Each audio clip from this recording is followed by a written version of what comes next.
Hello and welcome to Conscious Living Collective, transformative journey in consciousness with community of like-minded people from all over the world. My name is Tomek. I'm a scientist, teacher, and transformational coach. In this live session, we blend the latest in scientific research, the deep wisdom of mindfulness, and the art of fulfilled living.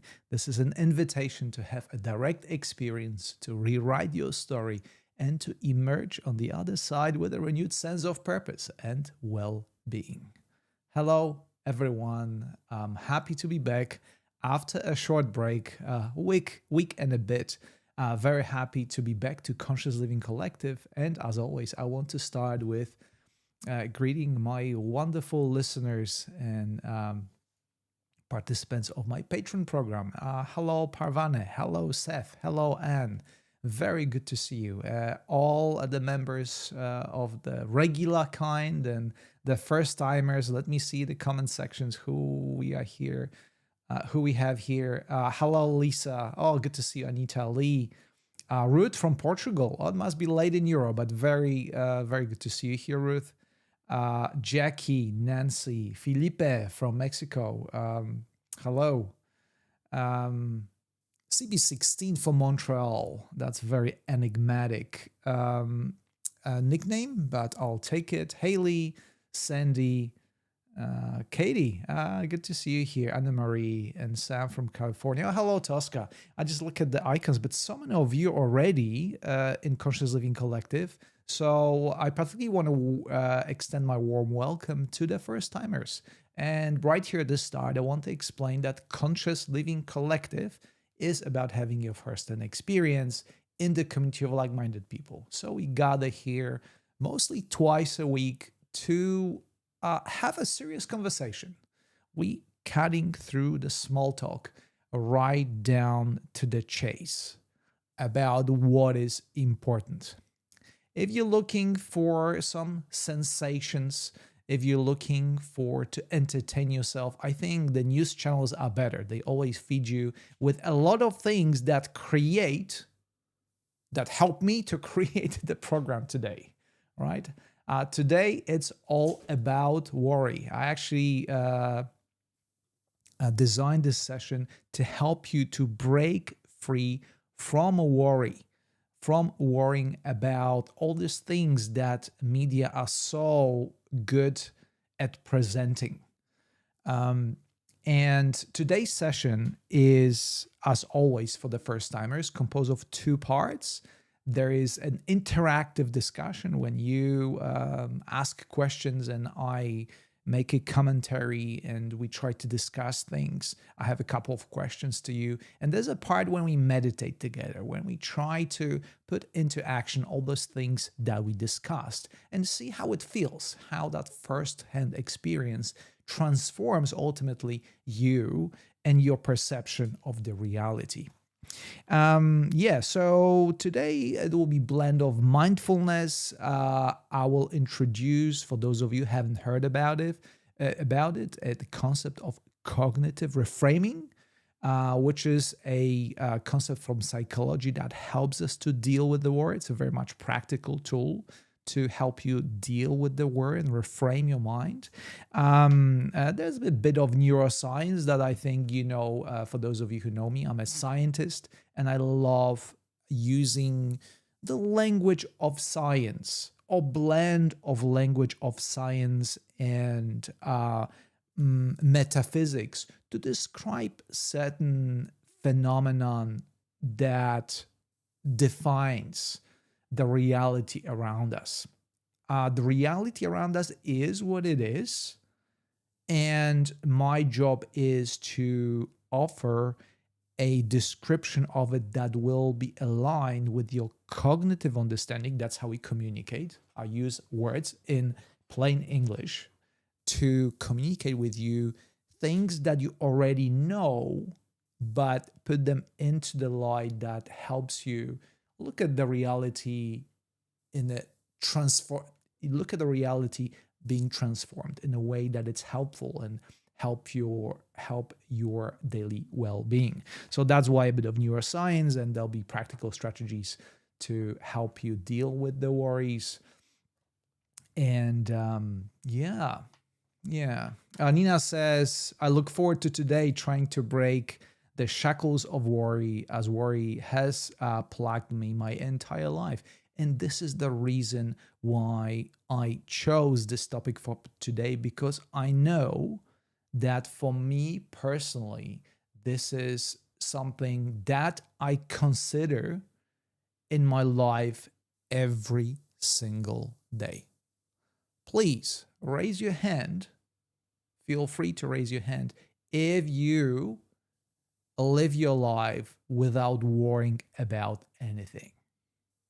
I would love to meet you. I will book a flight today and will come to meet you wherever you are around the world, because I would love to hear your story. And as I say that, many of you smile, because we all know that worry is a part of who we are. And I want to start this session by actually bringing a bit of understanding to what really worry is, and that will be the neuroscientific part. This will come from many people who not only experience worry, because I try to prove right now everybody does, but also try to understand it better. And I really hope that as a result of this session, you will have a slightly better view, or different view, or improved view, or transformative view of what really worry is. Because if we are to break free from worry, it's not about deleting worry from your life. It's about better understanding it, where it's coming from, and why it is there from, why we all have experience of the worry.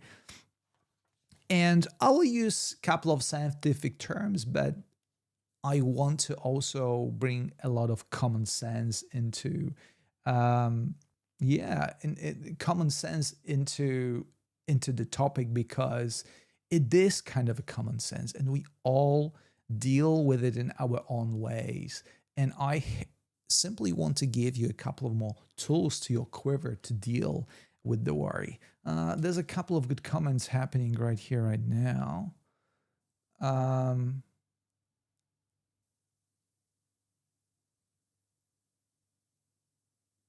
Okay, Nina says, in fact, I inherited from my Polish parents.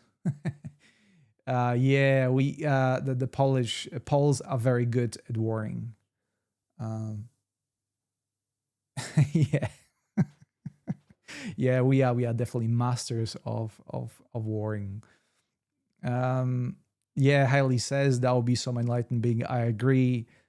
What's the difference between worry and anxiety? Very good question. I'll try to answer it in a second. Hello, Leba or Liba. I'm sorry if I mispronounce your name. Hey, Brenda, first time from Toronto. Very good. Lisa and Nanda inherited from my Polish grandparents and my Canadian mother and everybody else. Okay, there's a lot of Polish heritage here. I'm glad to hear. There you go. There's a Polish camaraderie here. Hey, Sandy.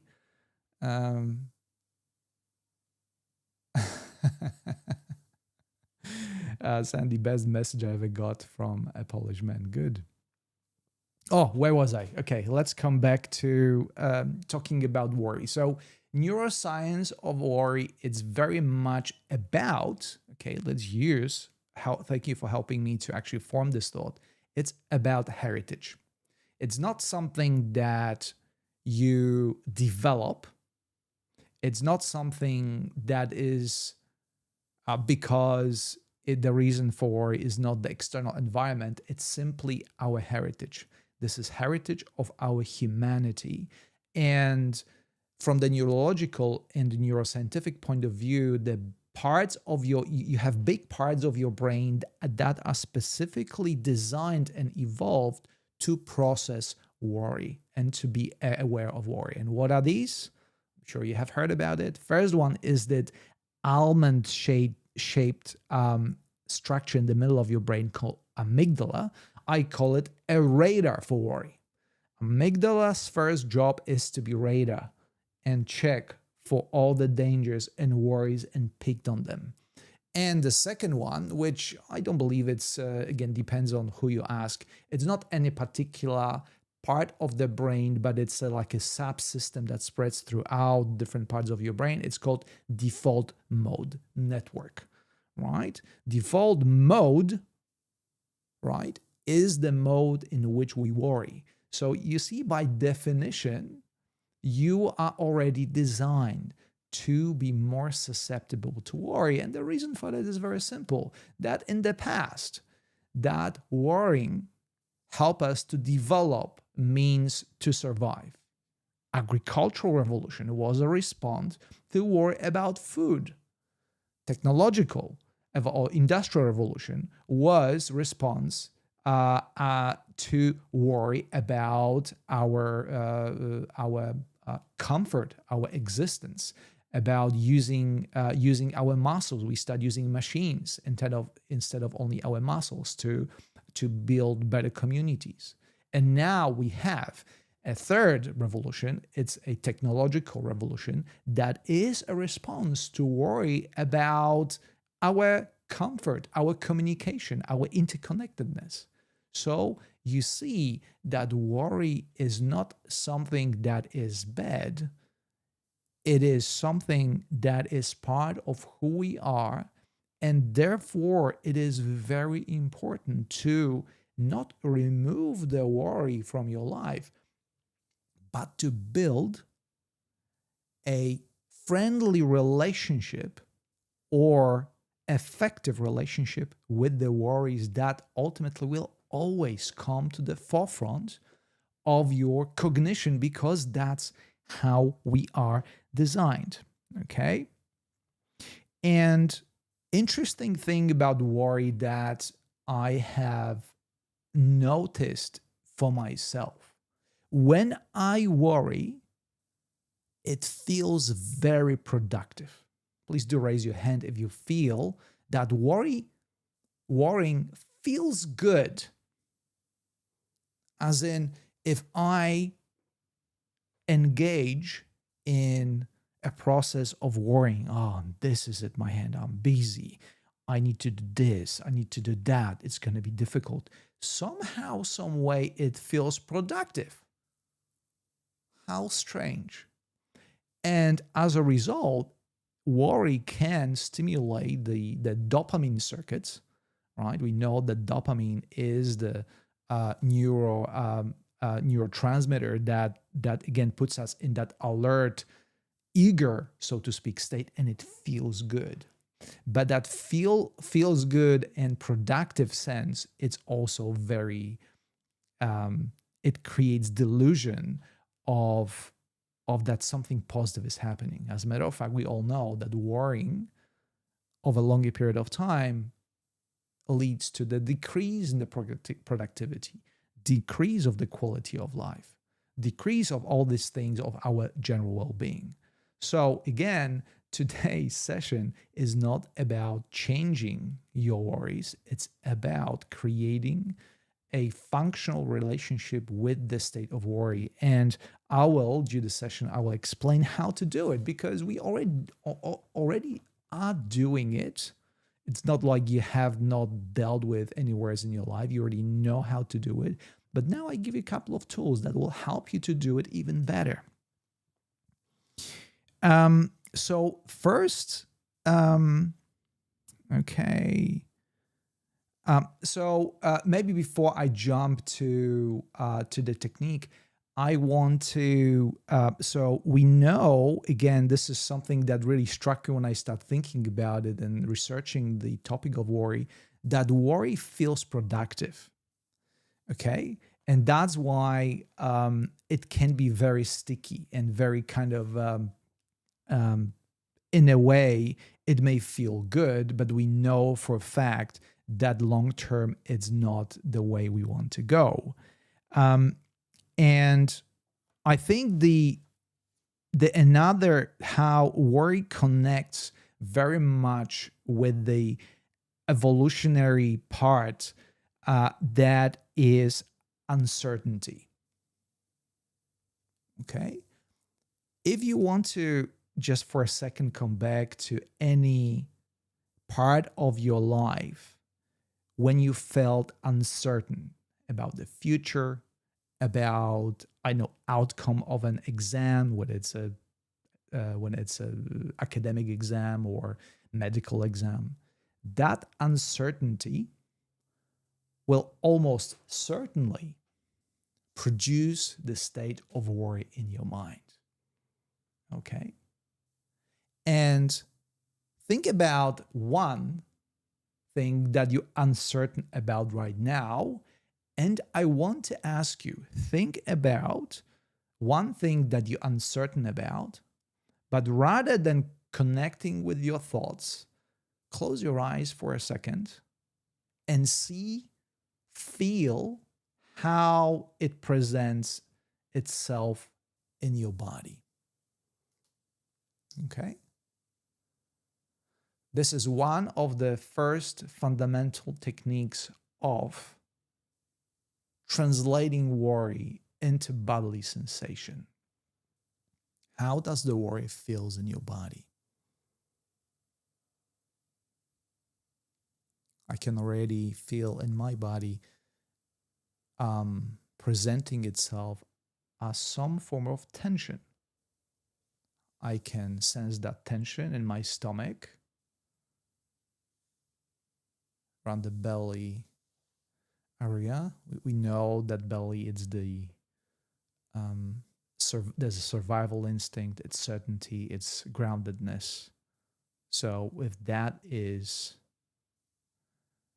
at risk or it's threatened, that's where you're going to feel it. I also feel something in my throat. Okay. How does it feel to you? When you bring one thought that or thing that you're uncertain about, mostly about the future, and feel it in your body.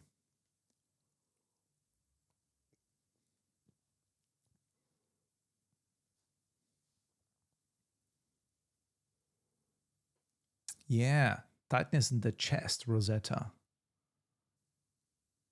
Haley, tension. Haley, shakiness. Oh, tension in my lower back. Oh, yeah, there you go. Tailbone and stomach for Anita. Fear, yep. Worry is the first stage is worry, the second stage is fear. And the third stage is anxiety, to respond to the previous question, the relationship between worry and anxiety. Anxiety, the root cause of anxiety is worry. If it's a chronic worry, I would say. I just came up with it, so please do not quote me. I didn't find it in any scientific journal. But chronic worry turns into anxiety. Viviana, clenching of the jaw. Very good. CB16, heart pounding. Certainly. Sharna, restricted breathing, tight chest, nervousness. Yep. Brenda, lower back. Samya, root chakra. So bottom part of your body. You see, root chakra is what rooting us, what grounds us, what creates the stability, sense of security. There we go.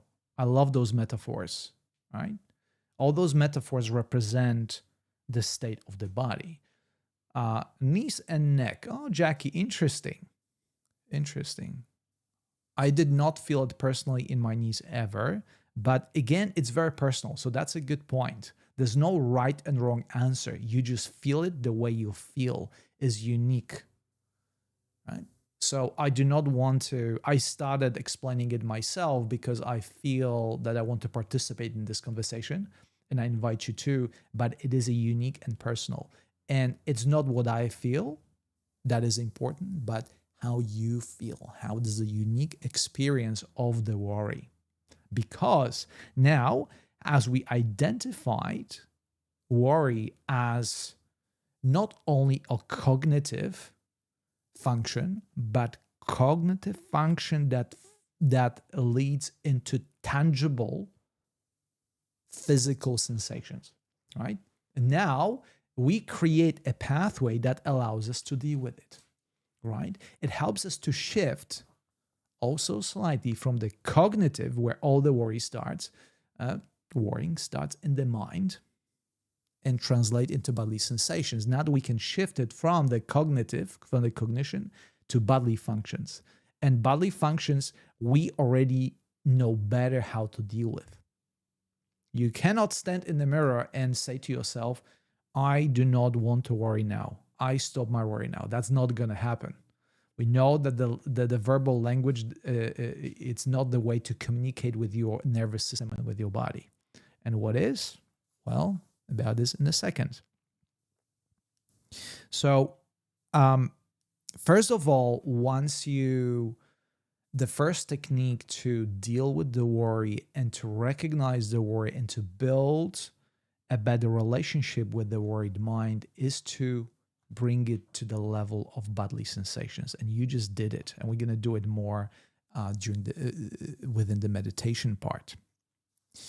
The second part is, that's the part of a level of the body. On the level of cognition, I will invite you to, once we get to the meditation part, to recognize thoughts, the worrying thoughts, and the space in between them, and see how they normally, in unaware mind, those blend together. There's just one stream of worry. But when you start paying attention and being present and mindfulness to it, you will see there's a worrying thought, break, another worrying thought, break. And I will ask you with mindfulness to pay attention to those gaps. And that will help you to understand that worry indeed, again, you will have to have a first-hand experience of it. That even just because I say it doesn't make it true. You have to experience for it. I will give you time in a second. Thought, pause, worry, worry, pause, worry, and so on and so forth. So we bring tools of mindfulness to identify what really worry is, how does it manifest within the frame of your cognition and in your mind.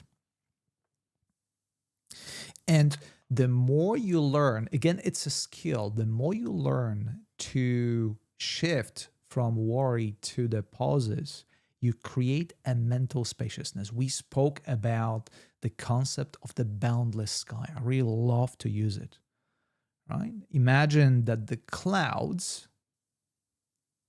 are the worries, and above the clouds, there's always a blue sky. And you will be able to see both. It doesn't mean you always want to stay in the clouds, nor does it mean that you always want to be floating in the blue sky. It means that both are present and both are at your disposal. Okay?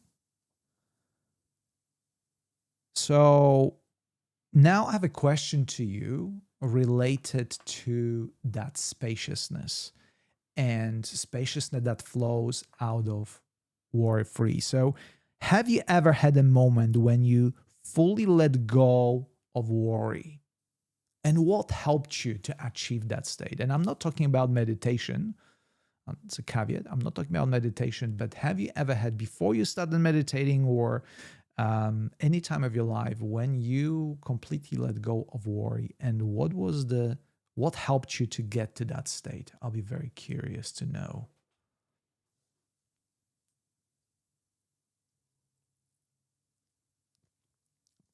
Felipe said vacation at the beach. Any particular vacation? Can you, Felipe, can you share the location? Where was it? And when was it?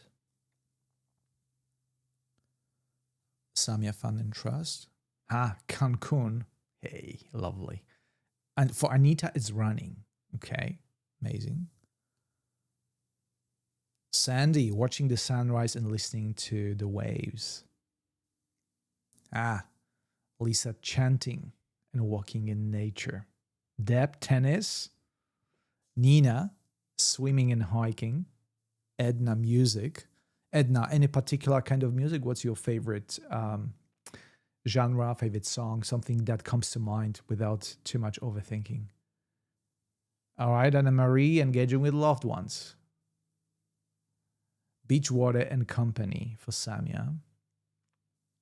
Sharna, movement, hug with someone who feels safe. Meditation, distraction, working on shift of focus. Okay, Jackie, walking. Joe, intentionally surrendering, knowing nothing is permanent, and sitting with this concept has been instrumental to my journey. Haley, sometimes so many comments, how wonderful. Sometimes if I answer the question I am uncertain about and place less weight on the outcome, it helps. Sandy, recognizing if there is nothing I can do about it, let it go. So it's and that actually points out towards something that we will do as another tool.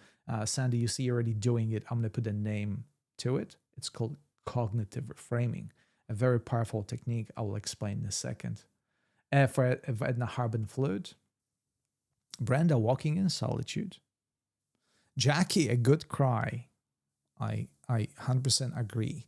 I don't know. I pick it up, I think, from my favorite TV show from which I learned my English. It's called Friends. And there's actually interesting Sandy. There is a character called Sandy. He's a babysitter, and he talks that, oh, crying lets the boohoo out. And I remember that because it's a very tender moment. And crying certainly lets the boohoo out. Nancy, meditation, walk in nature, physical movement, cup of tea, kappa, as we say it here in Australia, talk with a good friend, okay? Talk to someone who already has overcome a worry that I'm about to face. Viviana, again. So again, putting it into perspective. Very good. Parvane, losing myself, my creative work when I'm inspired. Inspiration. Creativity is an antidote to worry. Okay. Right now, you are being creative. I asked this question for a reason. When you answer questions related to your situation, you automatically shift from the default mode network into prefrontal cortex, which is the processing center for all the high emotions, and you become creative. So I can imagine by answering in the moment when you answer this question, the chances are you are not worrying for that short period of time as you engage your creativity. So thank you, Parvane, for bringing that up. Deb, remembering I can't control. Again, cognitive reframing. Lisa, breathing and trusting my future self to set boundaries and find positive in new situations. Amazing. Guys, thank you so much, by the way, for this incredible input. This is already a fantastic session. Thank you so much. So let's jump into, already used it. I spilled the beans, cognitive reframing, right? So to summarize, I started with feeling the worry in your body, because you can deal with the physical sensations. You cannot really stop thoughts from happening. You can, by breathing techniques, by paying attention, being mindful, you can deal with the physical sensation and kind of talk to your physical body through breathing, through mindfulness. Okay, and now very much cognitive technique, which is called cognitive reframing. That is about what you already beautifully put, so many of you, to recognize what the worries are. That it is a part of the story that we are designed to engage with. There's a specific part of the brain that is designed to worry about, and therefore it's there for a reason. It is a positive force if used to our advantage. If we let it overcome, if you let it overtake our complete attention, that when it becomes a problem. Okay. So Um, the cognitive reframing starts with recognizing the distorted thinking patterns, right? It's a classic what if. Ask yourself right now a question, what if?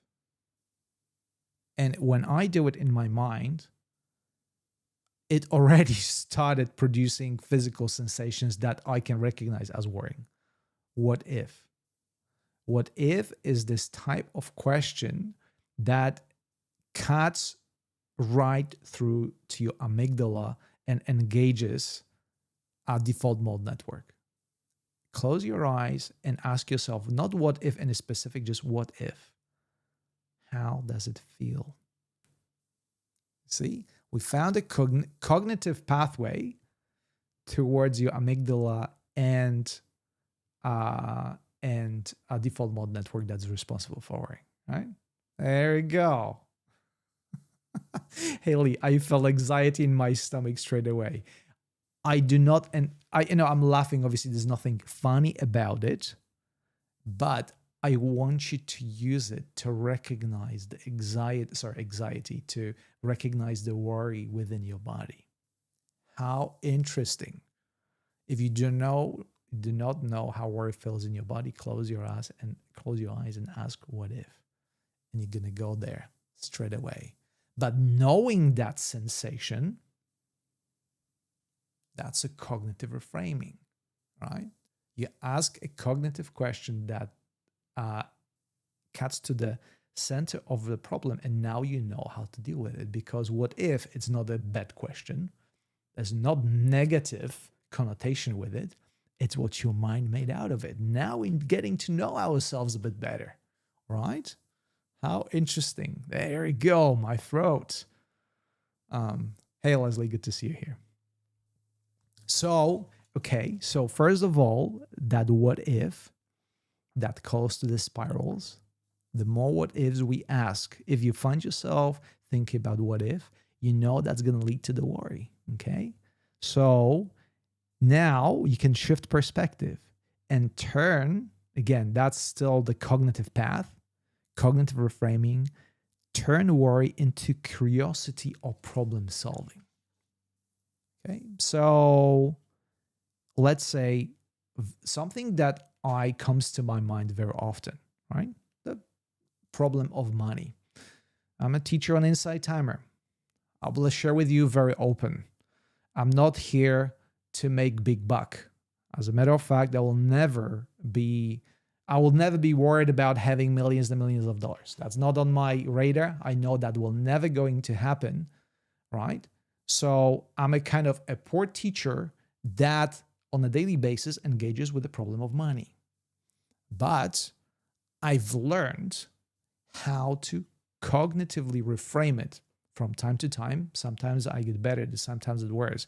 But what I was going with it, turning worry into curiosity and problem solving. So now, okay, I struggle with money in this very moment. And that would makes me worry. I can feel it in my stomach. And now, if I want to reframe it, what would I do creatively to bring better income? Okay. So I'm turning this into something that will engage my creativity. And my thought is, okay, I want to create a workshop for you to enjoy, to which I would like to invite you. I would like to create a new course on Insight Timer that will help you and also help me, because if you attend it, I will also benefit from it. You see, the pathway from worrying to reframing worrying as a challenge that you can solve. So from worry to creativity, right? From worry to creativity, cognitive reframing of the problem. You can turn something that turns that causes your stomach to clench or your jaw to clench into something that opens you up. Because as I said in the previous session, if you were listening to it, The challenges are inevitable, and we are very good in solving problems and facing challenges. And the moment you reframe it this way, you all of a sudden become freer. Okay? So, power of cognitive reframing, turning worry into curiosity and problem solving. And as we do it, and something that these sessions are designed for, this is the safe space to recognize that we can do it with self compassion. Okay. When I sit in front of the screen talking to you, I feel safe. I feel that I do the right thing. And even though it's challenging and I struggle, it is something that I embrace. And I feel self compassion towards myself. I feel compassion towards myself doing that. This is the right thing to do. It's hard, but I love it. See, worry turning into creativity, turning it into joy by reframing cognitively, mentally, what is happening around me. Hey, Evie, good to see you here. So, right now, I want to hear you. I give you example of money, and I think a lot of us think about money on a daily basis because that's the nature of the world we created. But what is one recurring worry you have? And do an exercise inside the same way as I did relation to money. How would you close your eyes, pose it, and reframe it in a creative way? How would you turn it your curiosity in problem solving into that worry if you have a chance? I give you a second to do it.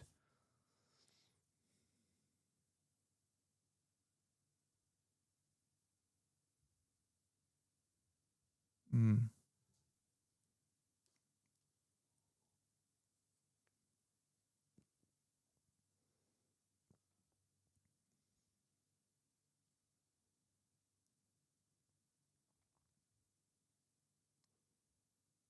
Mm. Yeah. So let's do just a few more seconds for the cognitive reframing.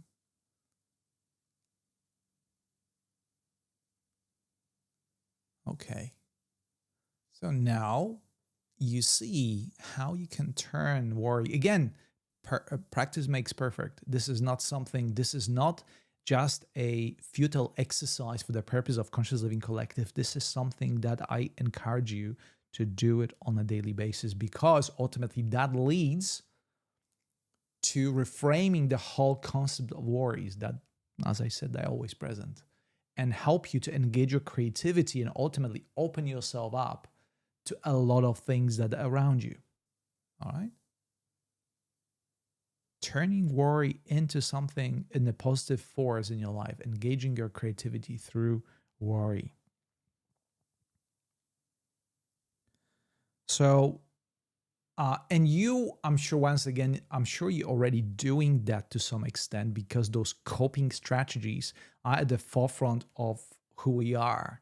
So, I want to ask you, we already said about nature, about how you feel it and where you feel it in your body. But now I want you to share with me one strategy that you already use outside of meditation, by the way, um, or daily habit or activity that helps you feel mostly grounded when you worry, when you feel stressed. What are those habits or activities that you already have? Cognitive reframing can be a habit. What are the ones that are already present in your life? I'd be curious to know.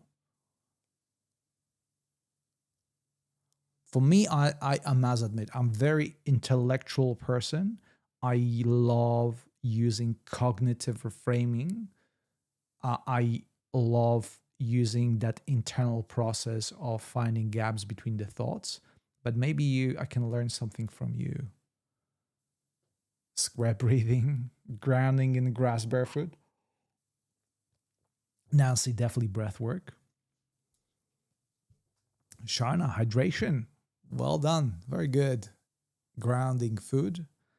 Education about topic. I'm all supportive of educating myself and bringing the education forth because knowing more about even things like what is really worry, what it really means. That's my intention behind this session, to provide a framework to deal with it better. Lisa Nanda, brain dump on paper, journaling, phenomenal. I call journaling the outsourcing exercise. You take it from your mind and outsource it to the medium of the paper and see for yourself, how does it work for you? Okay, we're not writing a poem. We're not writing a novel. We're dumping things on paper, literally. How refreshing. Melissa, Insight Timer. Journaling, Jennifer. Okay. Tosca prayer. Phenomenal. Deb, it sounds like trying to solve the issue that I'm worrying about, but I think that is not what you are saying. It sounds like trying to solve the issue that I'm worrying about, but I think that's this is a good point. The first stage in cognitive reframing, it's not about doing anything. Cognitive reframing, by definition, it's a cognitive exercise, right? I can imagine how it can easy. Oh, I have to do something, so I have to start worrying about doing something, and you come back to the usual spiral. No, you engage your creative power, cognitive power, to present yourself alternative to what is happening right now on the cognitive level. Remember, worry, it's not a physical exercise. It's a cognitive exercise, and we address it in a cognitive way.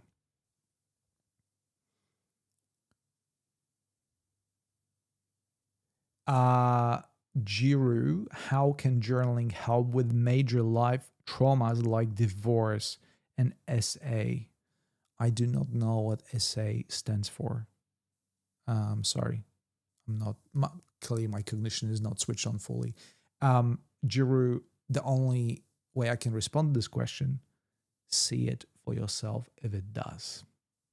I'm not trying to convince you it will do in your specific individual situation. I'm saying this is a tool that, if practiced, may work for you, and works better for some and not so good for others. And any and all the techniques I present to you, even cognitive reframing, just because I said it, it doesn't make it true. It only makes it true when you take the hammer, you take the tool, and you start using it yourself. Just because I say that hammer is an excellent tool, it means nothing until you take it and use it to solve the problem that you have at hand, right? Oh, serial abuse, Evie. Okay. Yeah, it's a tough one. Again, I do not have clear answers to it. You have to see it for yourself and it works for you. Sexual assault. Oh, yeah, thank you, Anne. I think that makes more sense. Yeah, I do not want to pose it as an expert. I do not have any expertise or experience with sexual abuse. But one thing I can pose there, that a lot of trauma sits on the level of the body. So the same way as I ask you to pose the question, what if, and you translate it into physical sensations, I'm sure that a lot of problems described here can be translated into physical sensations and dealt on the level of the body. Something like a somatic specialist could maybe someone who better could answer this question. Okay. And journaling helps express your feelings and worries in a safe and personal way. Certainly. Haley says it has to do with the vagus nerve. I can imagine that's what you meant. Certainly, our nervous system, again, is entire network. Yeah, vagus. Yeah, certainly. Okay. Guys, I think we covered, I just noticed we already 45 minutes in, and I think we covered a lot of ground today. And by the way, I want to thank you for all your support and all your donations. Speaking of the money issue, right? Your donations help me to solve it somehow, some way. Although I must say, usually the amount of money I get from donations on through the live, it's usually no more than $10. But I still very much appreciate it, right? I still very much am grateful for all your effort and all your donations that you give to me through Insight Timer, and because of your attention that you offer me through listening to my guided meditation, through my courses on Insight Timer, I also benefit from it. So that helps me a lot. So thank you so much for that.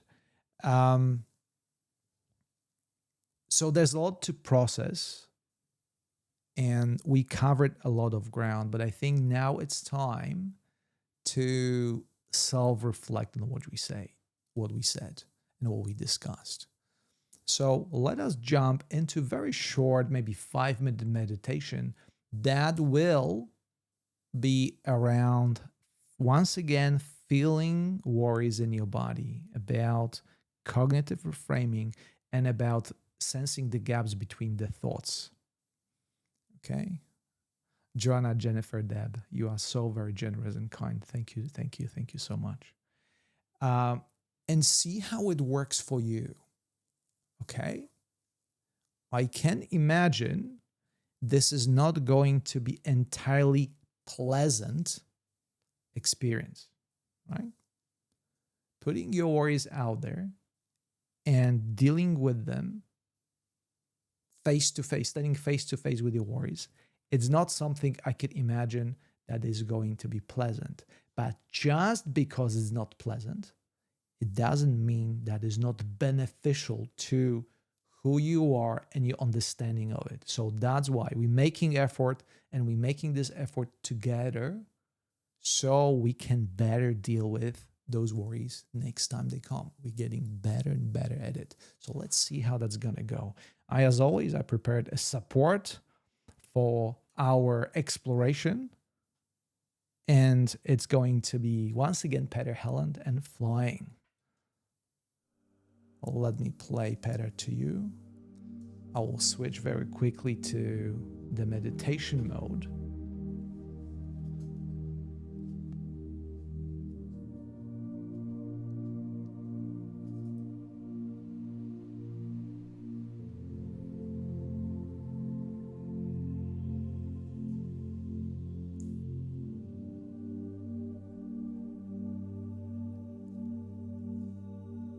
Okay.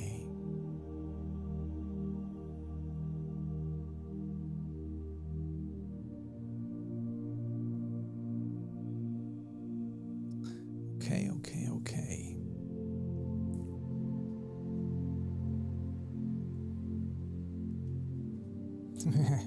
It's Haley's sleep truck. How interesting.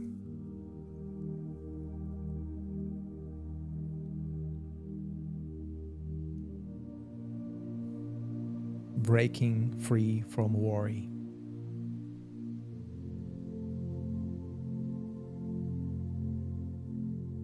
First, recognize how you feel right now.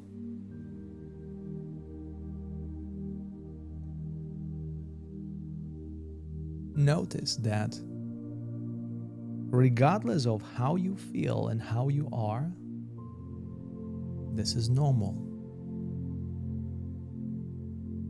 Every experience has already happened, and it is a part of your human experience. It comes from the source of being human,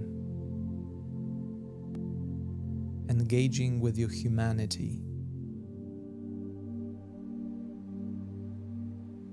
And when you think those thoughts, you might notice that it doesn't feel pleasant. it doesn't feel great. And before you engage further with the thought process,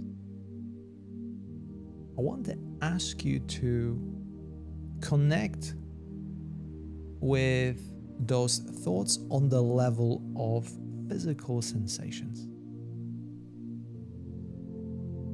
How does it feel to worry on the level of your body? Perhaps it manifests as a tension in your stomach, tightness in your chest, clenching of your jaw, or any other way.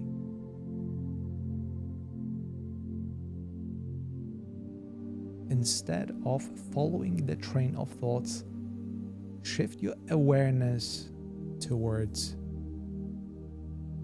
bodily sensations. And see that any bodily sensation is normal, is welcomed, is valid.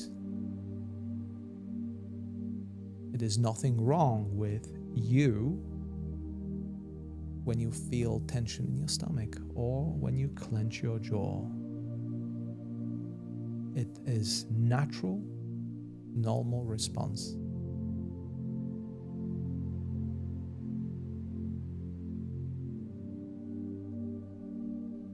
Be with yourself. Be with your sensation. Be with your sensations for just a moment as they are, without trying to change them, without trying to think about them or describe them, but simply feel them to the best of your ability.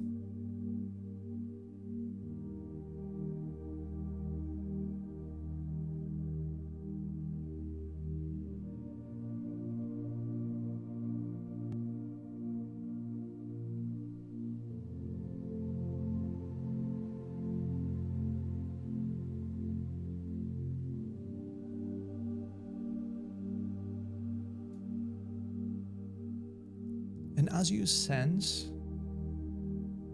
the bodily sensations, see if you can soften them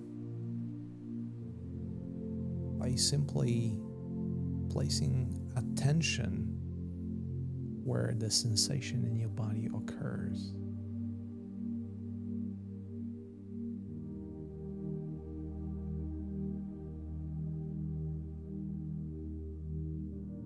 And after that, take a deeper breath in through your nose and out through your mouth, as if you are washing down all those tensions, all this constriction in your body, away from your body through the bottom of your feet.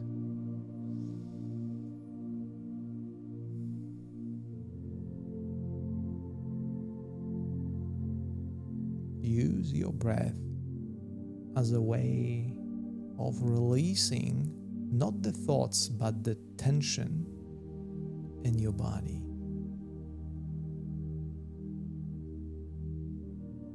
Use as many breaths as you like.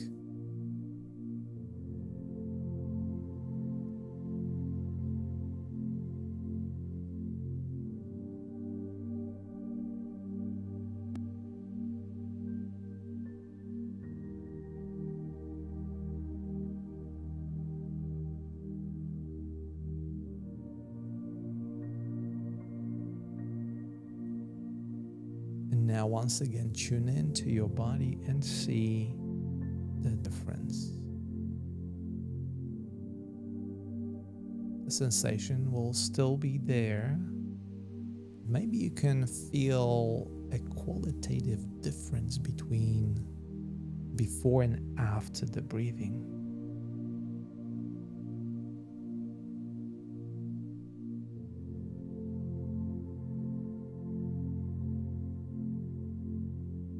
Very good.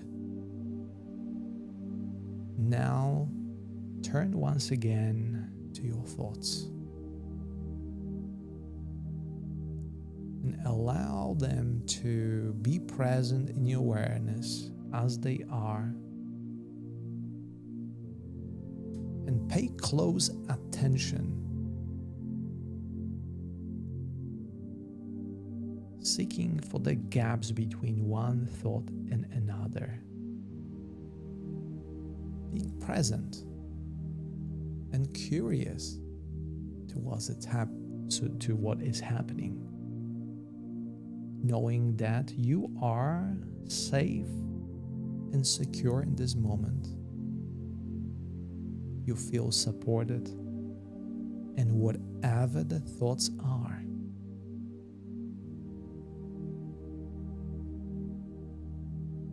let them come. Invite them into your awareness without resistance.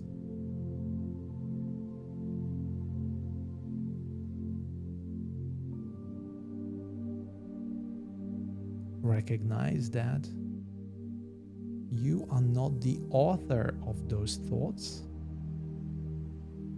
They simply come from the collective consciousness that you are a part of.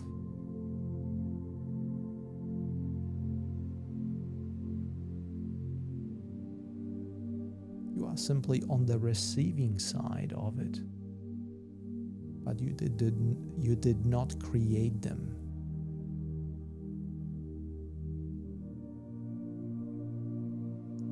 And with this understanding, be even more mindful of the gaps in between the thought process.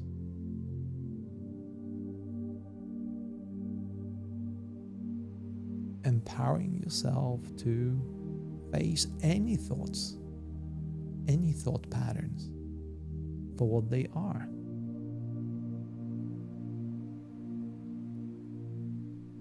Seeing that they are not you, and you are not the thoughts. You are the experiencer here, not the creator.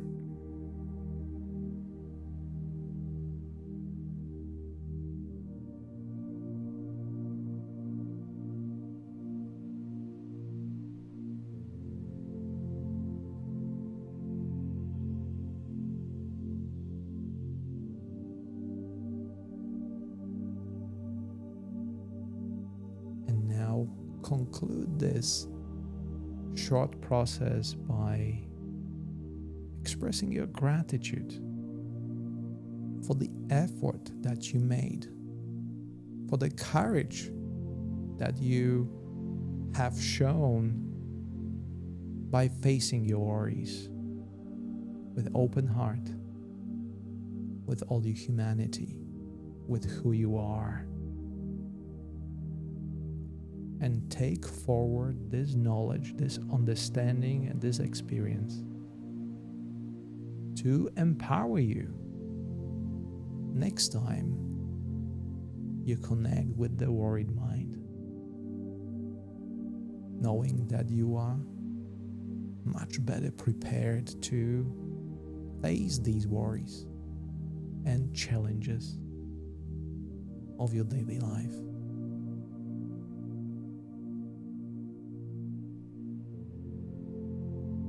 Now, to close this process, simply take one deep breath in through your nose and out through your mouth.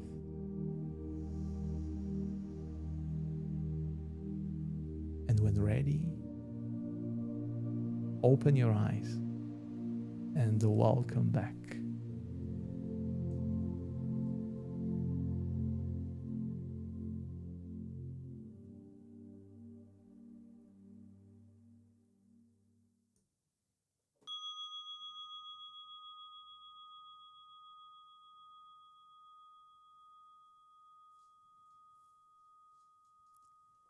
Thank you so much for meditating with me.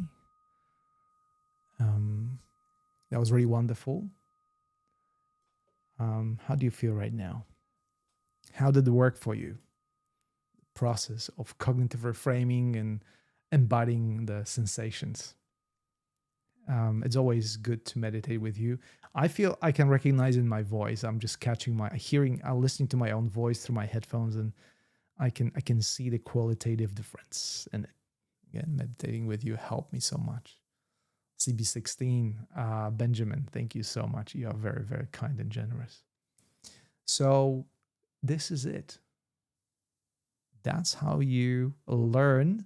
It's not something you have, it's something you learn to deal with the worries in a more effective way, more compassionate way, recognizing them as past, as a part of our human condition. Anna Marie, that's so very kind of you. Samia says, my chakras feel seen. And this is it. I really love that. You are being seen for what you are, for who you are, without trying to wrap it up into something that is not. Like I said at the beginning, and some of you have laughed, there's not a single person on this planet, including meditation masters, that are worry free. Because if they worry free, it means that they are brain free. Pun intended. Every creature on this planet has a form of the neuron center, has a brain that processes information. If it has the processing center, it means that it worries because it's a part of who we are. But today you learn how to better deal with it, how to recognize for what it is, and worry less about worrying. So thank you so much, guys. That was a pleasure. As always, go to my profile and check so many different meditations that deal with the topic of putting your awareness away from the mind process. Pretty much all my meditations offer you a valid different perspective on the topic that we discussed. We just used a cognitive reframing and other terms to be more concrete about this one topic of worry. But we know it's a much broader topic that requires so much more recognition in our society, not being stigmatized. Worrying, it's a normal process. It's okay. It's not about not worrying. It's about how you learn to deal better with the process of worrying. Okay, last sentence. Thank you guys for all your comments. That was absolutely phenomenal. Such an engaged group. I really appreciate you.